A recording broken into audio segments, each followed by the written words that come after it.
Good morning. Here's the news at 10. First, the highlights.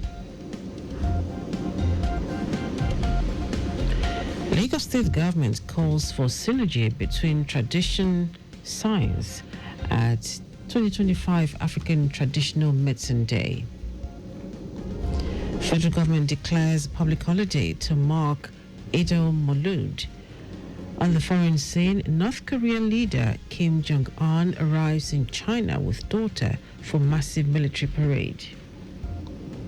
And in sport, former Kwara United coach Samson Onuale hopeful of Super Eagles qualification for 2026 World Cup. Now the details. I am Dele Agadumo. Lagos State Traditional Medicine Board, LSTMB, has commemorated the African Traditional Medicine Day at the Yoruba Tennis Club, Onikon, Lagos. The event themed Bridging Tradition and Science, the Future of African Traditional Medicine, underscored the need to harmonize indigenous knowledge with modern scientific practices to strengthen healthcare delivery, enhance global recognition, and preserve cultural heritage. The registrar of the board, Babatunde Adele, highlighted the enduring relevance of traditional medicine, African traditional medicine, which serves as the first line of health care for millions across the continent. Adele said the state government will continue to prioritize training and retraining of practitioners to ensure the standards are met, with a vision to integrate traditional medicine into orthodox healthcare delivery in Lagos State.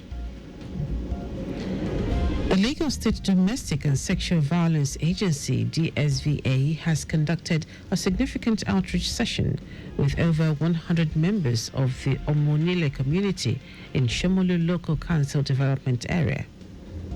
In a statement signed by its head Public Affairs Unit, Adejoke Ogini, the agency described the outreach as part of its ongoing Zero Tolerance campaign, which aims to combat sexual and gender-based violence, SGBV, across the state.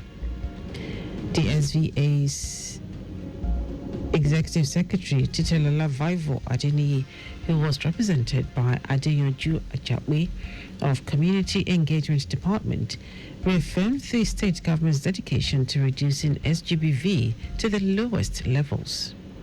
Participants were urged to report SGBV cases through the DSVA's toll-free helpline 08000 333 333, while informative flyers and souvenirs were distributed as part of the agency's commitment to raising awareness. Education District 2 has joined forces with the Lagos State Domestic and Sexual Violence Agency, DSVA, to stage an awareness event aimed at deepening advocacy and sensitization against all forms of sexual and gender-based violence, SGBV. Permanent Secretary of Education District 2, Olusegun Oshinaike, highlighted the significance of the campaign, noting that education remains a critical tool in breaking the cycle of silence and stigma associated with SGBV. Oshinaike reiterated the district's commitment to ensuring that schools remain safe and inclusive environments where learners can thrive without fear of harassment or abuse. He reaffirmed the district's determination to sustain the advocacy beyond the Awareness Month, emphasizing that the fight against SGBV requires collective responsibility. Now to the rest of the stories. The federal government has declared Friday, September 5, a public holiday to mark Eid al-Maulud, the birth of the Holy Prophet Muhammad. This was contained in a statement issued by the Permanent Secretary, Ministry of Interior, Magdalene Ajani, in Abuja. According to the statement, Minister of Interior, Olubunmi Tunji-Ojo, who made the declaration on behalf of the federal government, extended warm greetings to Muslims in Nigeria and across the world. He urged the Muslim Ummah to emulate the Prophet's virtues of peace, love, humility, tolerance, and compassion, stressing that these values are crucial to building a united and progressive nation. The minister also called on Nigerians of all faiths to use the occasion to pray for the peace, security and stability of the country, while supporting government efforts towards national harmony and sustainable development.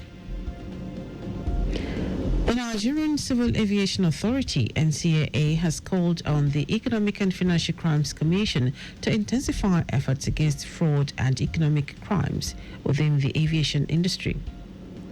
The appeal was made when the NCAA Director General, Chris Najomo, led his management team on a courtesy visit to the EFCC Chairman, Ola Olukoyede, at the Commission's headquarters in Abuja. Najomo raised concerns about fraudulent practices undermining safety oversight and operational transparency in the sector. He alleged that some operators deliberately underreport revenues, manipulate ticketing systems, or divert funds, thereby crippling the NCAA's regulatory capacity. Responding, Olukoyede welcomed the partnership and said that senior EFCC officials would work with the NCAA to finalize a memorandum of understanding on joint investigations, intelligence exchange, and compliance monitoring. The Minister of the Federal Capital Territory, Nyesom Wike, has approved and imposed a 5 million naira fine payable within 30 days for allottees and land title holders who have contravened the Land Use Act in the Federal Capital Territory.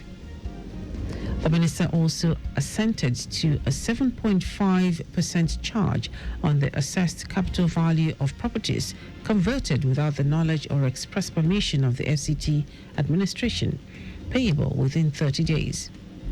Wike gave the approval after receiving the report of the committee set up to address the abuse of the Land Use Act in the FCT in his office.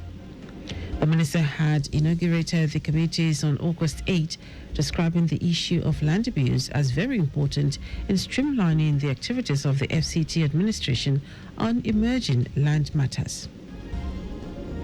Now to foreign news. North Korean leader Kim Jong-un has arrived in the Chinese capital Beijing along with his daughter Kim Ju-ae to attend China's largest ever military parade. The Victory Day parade will see him rub shoulders with China's Xi Jinping, Russia's Vladimir Putin, and other world leaders. Xi is hosting the parade to mark the 80th anniversary of the formal surrender of the Japanese at the end of the World War II. The Chinese parade comes at a significant moment for Xi as he seeks to assert Beijing's economic and diplomatic might on the international stage. As United States President Donald Trump's tariffs destabilized the global trade order, China's President Xi Jinping endeavored to cast China as a stable trading partner. Now, sport. Former Kwara United coach Samson Onanel is hopeful that the Super Eagles will qualify for the 2026 World Cup if the team can overcome Rwanda on Saturday. The Super Eagles come into a vitally important two-game period, sitting fourth in the Group C standings, having won just once in their 5 matches. Onanel stated that the team must first defeat Rwanda at the Godswill Akpabio Stadium in Uyo, Akwa Ibom State. It says qualifying for the 2026 World Cup is still an open race for all 4 teams in the group. And that is the news at 10. Just before we go, ensure the registration mark on your vehicle is clear and visible at all times. You can follow us and like all our various social media platforms: X at Traffic Radio 961, Facebook Lagos Traffic Radio 96.1 FM, Instagram Lagos Traffic Radio 961. Subscribe and watch news and programs live on YouTube at Traffic Radio 961. Visit our website on www.trafficradio961.ng. You can also listen to Lagos Traffic Radio 96.1 FM live on My Lagos app for timely updates. Did you know that the Sanwo-Olu administration organized a mentorship seminar for over 1,000 youths on the theme Agripreneur, Strategy for Wealth Creation? can get more details on the Lagos State Government website. To end the news are the highlights of the major stories. Lagos State Traditional Medicine Board, LSTMB, has commemorated the African Traditional Medicine Day at the Yoruba Tennis Club, Onikon, Lagos. The federal government has declared Friday, September 5, a public holiday to mark Eid al-Maulud, the birth of the Holy Prophet Muhammad. We also told you that North Korean leader Kim Jong-un has arrived in the Chinese capital, Beijing, along with his daughter, Kim Joo-ae, to attend China's largest ever military parade. And in sport, former Kwara United coach Samson Onanel is hopeful that the Super Eagles will qualify for the 2026 World Cup if the team can overcome Rwanda on Saturday. For contact with the newsroom, send a message to info@trafficradio961.ng. That is news broadcast compiled by Kayode Mafalashere. I am Dele Agadumo. Good morning. Thank you for listening.